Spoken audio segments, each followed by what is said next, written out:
ಮಾನ್ಯರೇ, ಮುಂಗಾರು ಪ್ರಾರಂಭವಾಗಿ 2 ತಿಂಗಳು ಗತಿಸಿದರೂ ಉತ್ತರ ಕರ್ನಾಟಕ ಭಾಗದಲ್ಲಿ ಮಳೆರಾಯನ ಅವಕೃಪೆಯಿಂದ ಭೀಕರ ಬರಗಾಲ ಛಾಯೆ ಆವರಿಸಿ ಅನ್ನದಾತನ ಬದುಕು ಕಷ್ಟವಾಗಿದೆ.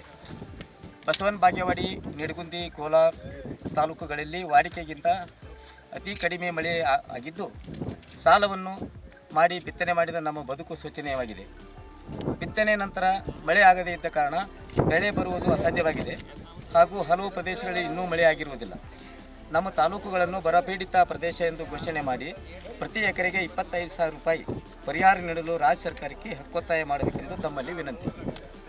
ಭೀಕರ ಬರಗಾಲ ಆವರಿಸಿದ ಕಾರಣ ಬರ ಕಾಮಗಾರಿ ಆರಂಭಿಸಿ ಉದ್ಯೋಗ ನೀಡಲು ಮತ್ತು ಕೆನಾಲ್ ದುರಸ್ತಿ ಮಾಡುವುದು, ಕೆರೆ ತುಂಬಿಸುವ ಯೋಜನೆ ಆರಂಭಿಸುವುದು ಹಾಗೂ ರೈತರ ಸಂಪೂರ್ಣ ಸಾಲ ಮನ್ನಾ ಮಾಡಲು ತಾವು ಸರ್ಕಾರಕ್ಕೆ ಆಗ್ರಹ ಮಾಡಿ ಅನ್ನದಾತನ ಬದುಕಿಗೆ ಬೆನ್ನೆಲುಬಾಗಿ ಕಾರ್ಯನಿರ್ವಹಿಸಬೇಕೆಂದು ಬಸವನಾಡಿನ ರೈತರ ಆಗ್ರಹವಾಗಿದೆ. ಬಸವನಾಡಿನ ರೈತ ಬಂಧುಗಳು, ಬಸವನ ಬಾಗೇವಾಡಿ ವಿಧಾನಸಭಾ ಮತಕ್ಷೇತ್ರ, ವಂದನೆಗಳು.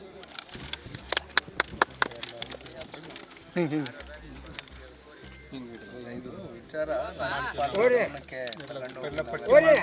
ನಿಯೋಗ ಹೋಗ್ತೀವಿ. ಕೇಂದ್ರ ಸಚಿವರು ವರದಿ ಮಾಡಿ ಅಂತ ಹೇಳಿದ್ದಾರೆ. ಅಧಿವೇಶನದಲ್ಲಿ JDS ಬಾಬಣ್ಣ ಅವರು ಸನ್ಮಾನ ಆಯಿತು ಸರ್.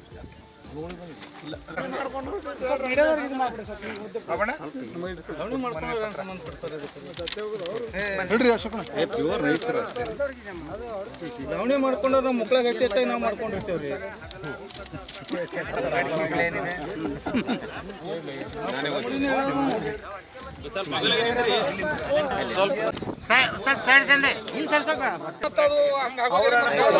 ಯಾರು ಮಾಡಿರ್ತಾರಣ್ಣ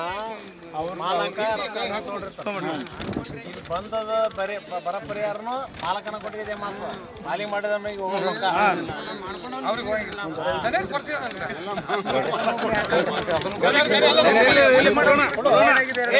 ಹಿಂಗೆ ನಿಂದ್ರಿ ಸೌಕರ್.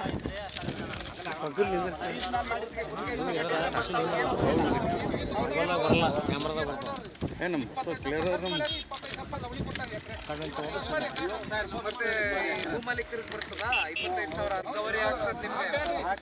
ಖರ್ಚು ರಿಕವರಿ ಆಗ್ತದೆ 25,000. ಅಧಿಕಾರದಾಗಿದ್ದವ್ರು ಯಾರು ಬರ್ದಂಗಿಲ್ಲ, ಏನೂ ಕೊಡಂಗಿಲ್ಲ, ಏನೂ ಇಲ್ರಿ. ಅಲ್ಲೇ ಮುಂಜಾರೆ